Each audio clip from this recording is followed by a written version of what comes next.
That's right. It's episode 3. I'm Potty. I'm Rye Hoglaw, and this is USFAPN. Let's go. Let's go. It's been a killer week, and we've got a killer program ahead of you. We're going to start with the Pro Bowl, then move along to the awards, and then we're going to do a deep dive on our continued series, this time with the Dallas Dragons and the Pittsburgh Roughnecks. And the Pro Bowl is one of my favorite bowls, right up there with Elefante, which is one of my homies' elephant shape. Really? It's what's it made out of? Glass. Oh, glass. Excellent. And coming in to the Pro Bowl, we had a big throwdown, and looking at East versus West, the Tupacs versus the Biggies. That's right, and Biggie Smalls threw down 38 points, coming in with Pac came back with only 30. It was a pretty big game if you look at rush plays. The West had a dominant 2/3 of their percentage, so it was no surprise that they threw up 246 rushing yards against 39 of East. But where East came in was with passing plays, passing yards 401 to 188. The West, only team that got a sack this season or this game. Wow, and no turnovers by either team. Obviously, the single sack, the defensive standout statistic there was not enough to help Death Row come out over Bad Boy. Yeah, Death Row, and let's go to check out some of the highlights. Falco looking real sweet, looking right side of wide open. Earl, the Pearl, Flint, touchdown. Earl, Wow. I gotta say, the fans in that one really be cheering there. That was a whole body worm wiggle cheer. yeah, what a great animation that was. Shout out to the simulated fans. So there was Earl Flint with the first touchdown, and our second touchdown is coming up. Make it lit so I'm not doing it all the time. You know what I'm saying? Going to pass it again. And a wide open Vic Dotson. I've seen it before. Touchdown. That one makes me want to stand up and do a body wiggle myself. Absolutely, that was Vic Dotson, touchdown. All right, now we've got the West response. Look at the plays. Only one pass this drive, and they're keeping it on the ground. Why not? And it's going to push into it. Touchdown. Ooh, that touchdown was like a good drop and hit him up on the East Coast. Oh, yeah, that was Upton. Oh, good. What a great West Coast touchdown. And the East then responded. Field goal attempt from the right hash. Kick is going to be up and all day. And they do increase the lead back to 10. Brent Skoma throwing up a field goal. That was all right. I don't really believe in kicks as highlights unless they're game winners, but I guess one is okay. We'll see. All right, so then the East comes back and supplements that with another touchdown. They're going to send Vic on the motion here. And they're going to look right side. They're going to be caught by Flint again. Touchdown.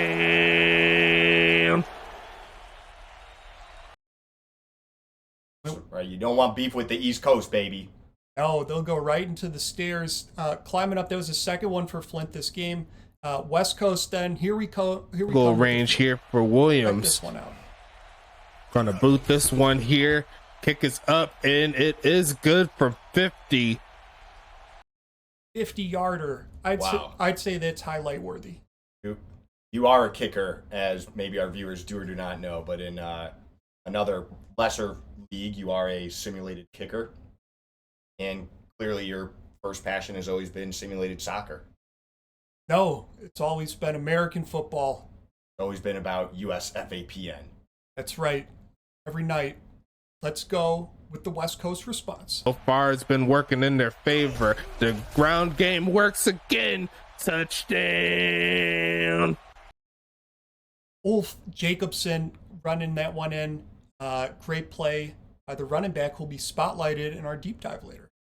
Yeah, really interesting. The Western Conference was able to keep it close most of the game, but unfortunately, never was able to close the gap.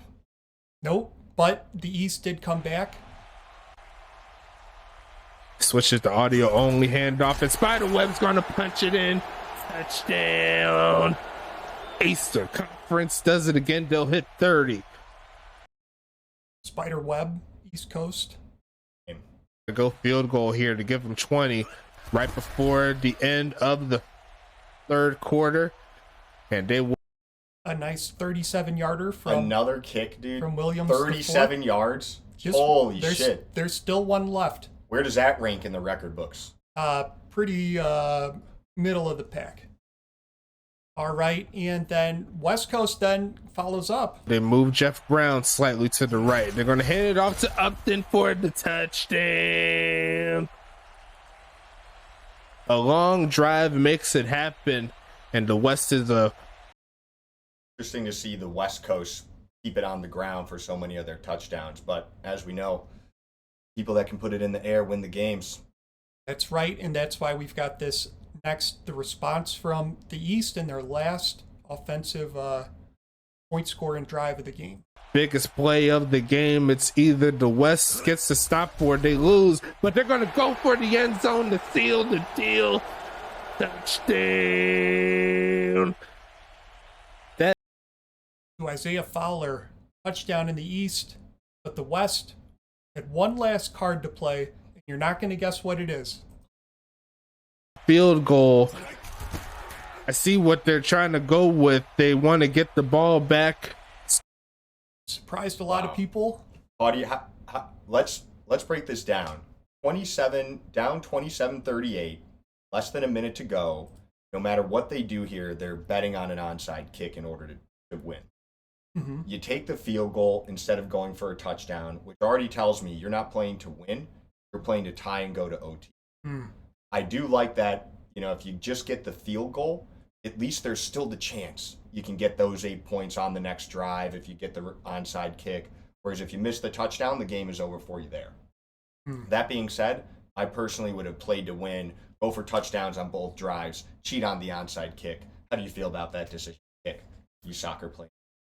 I think that the defense wouldn't have been prepared for a fourth down play. And if I recall, there are a few teams that have really high fourth down conversion rates. So I don't think something that could have been thrown that way may not have been, prepared for in a playbook.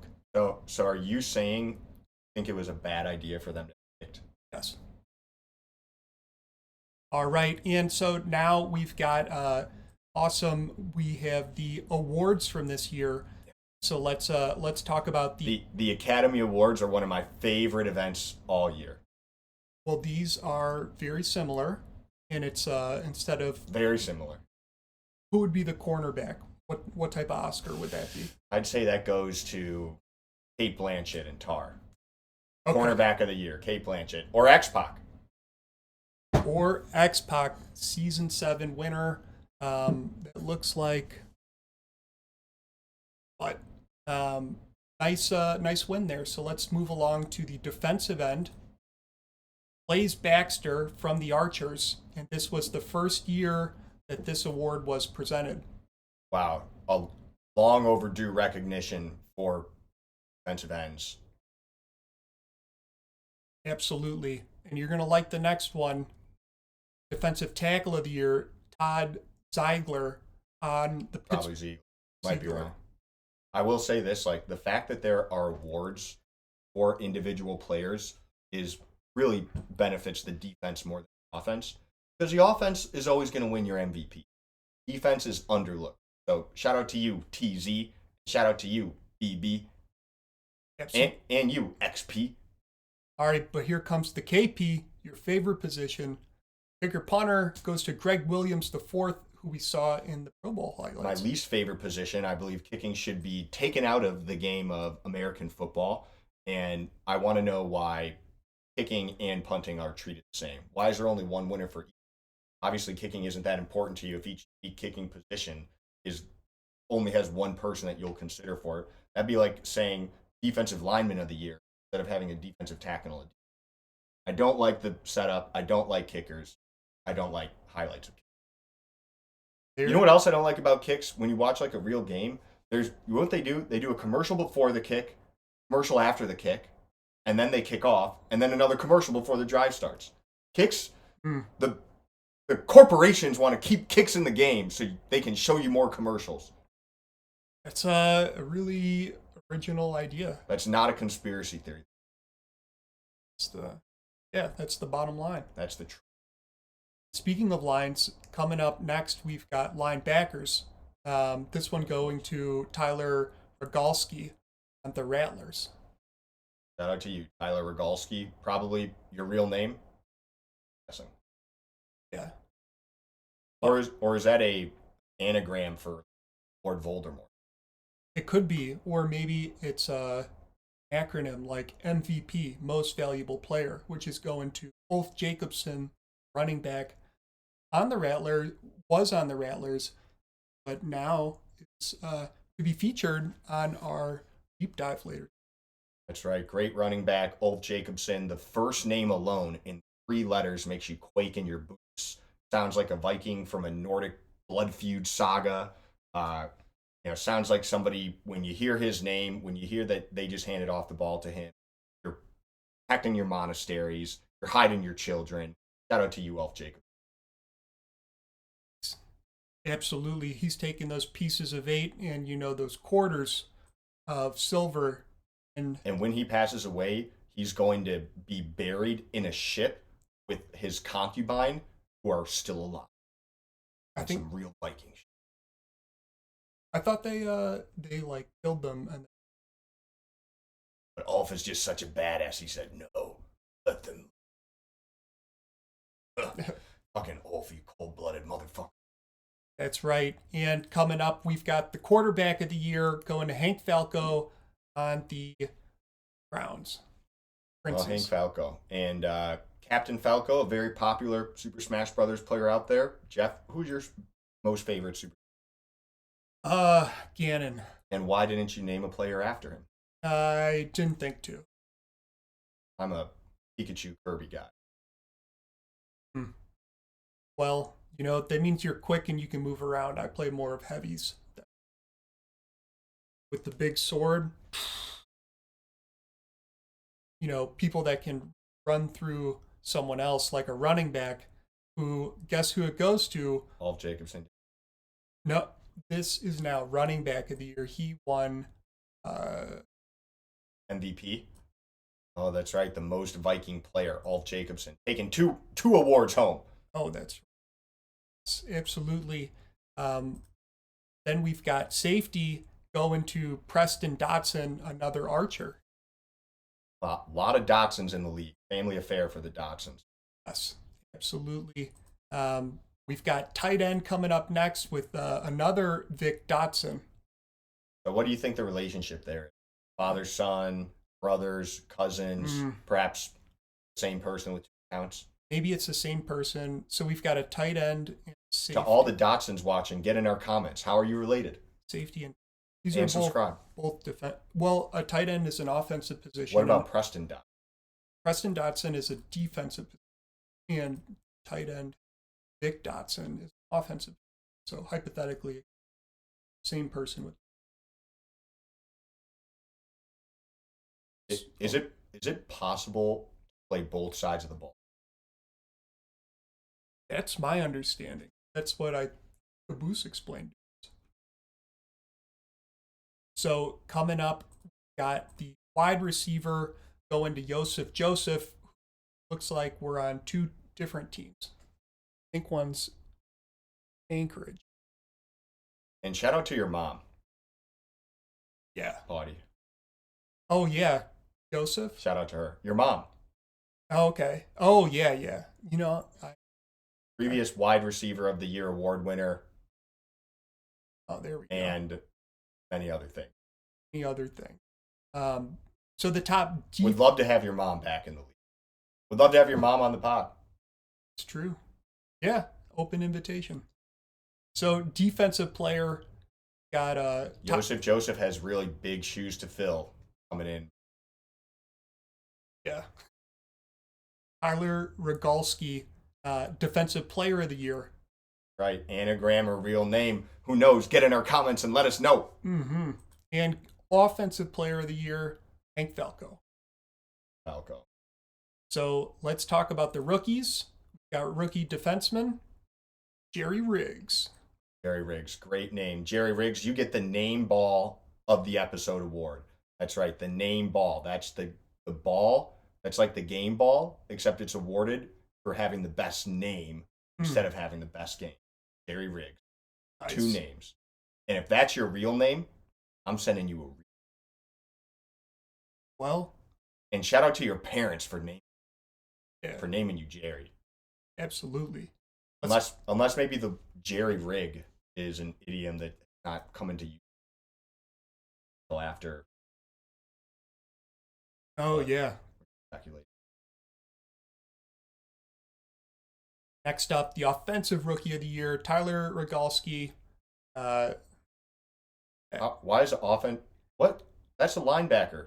He's an outside linebacker. Okay, this is where I screwed up reading the titles. So Wow. this is actually Great job. the defensive rookie. And the other one was the Jerry Riggs is a wide receiver. Okay. Oh. All right. But we came close to doing it. GM of the year going to Caboose for the second year. All right, Caboose, winner of the Collusion Award. How does a commissioner win the award? Seems shady to me. How are these awards determined? What's the voting system? I didn't even vote. Mm-hmm. I would have voted for whoever traded for Ulf Jacobson. Oh, yeah. Don't spoil it. That's about to be our next deep dive, which comes up right after the Community Service Award going to Andre Grimm. And it's a good segue, actually, into our next segment, which are team deep dives. And, oh, that's right. Their roster is one. So, won't see his name here. So it's more of a medium dive. But that is the roster file I had access to. And Andre Grimm and Ulf Jacobson were traded to the Dallas Dragons. If you look at the roster, the year 7, Bob McBob is retiring, which leaves the only secondary position or tenured veteran to Usulu Musulurusu, the year 2 tight end. Everyone else is a year 1, and you're bringing in Andre Grimm, who's going to be 1. Ulf Jacobson is a rookie, so does that mean he's been in the year for 1 year or 2 years? All I know is that invite a Viking to your kingdom, like middle-aged England, you run a lot of risk. So we'll see if they can control all for it. We'll have to see. Oh. And shout out to Dallas. Lots of good music in Dallas. We got two DJs, DJ Church, DJ Jackson. But DJ Screw. And a Screw. RIP. What we do know about this team, though, comes to their stats. And as you can see, their third down percentage is under 40%. And their fourth down conversion percentage is even lower. It's 31%. Ball to Ulf more on fourth down. So it does sound like... And on third down. That's a great observation, and I expect this number to go up. It's also 50% red zone conversion rate. So let's actually compare this to the next team, the Pittsburgh Roughnecks, while we're on the topic of the stats, and you can see they have a 42% third down conversion rate and a 42% fourth down conversion rate. So they're keeping those numbers. I would say that their playbook probably has a mixture of very offensive, more conservative, I guess aggressive and conservative. Just to dive deeper into the stats here, the key to success for the Pittsburgh Roughnecks next year is to increase those percentages. Yes. Or maintaining them. What if they are the current leader? Well, they're not. I don't know. We have only a sample size of this, the other one, and then whatever we remember. They are part of the Eastern Conference. It's true. They had some players in my second favorite bowl. It's true. And they also do have the 67% red zone, which is higher than the Dallas Dragons. So if we take a look at their roster, you can see a little more depth age. You got Mike Hawk a year. Isaiah Fowler a year. John Fowler a year. Angel Ugel. And everyone else is year one. It's also a longer roster. No names really jump out to me here. Adonagus Magna might be something there. A little bit. Other than that, Bax. That might be a real name. Little generation's baby. Brother Player. Yeah. Blair Austin.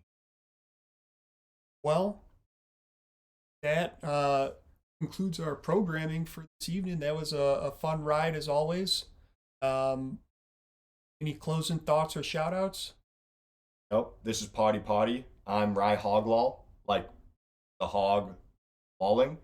This is USFAPN. Let's go.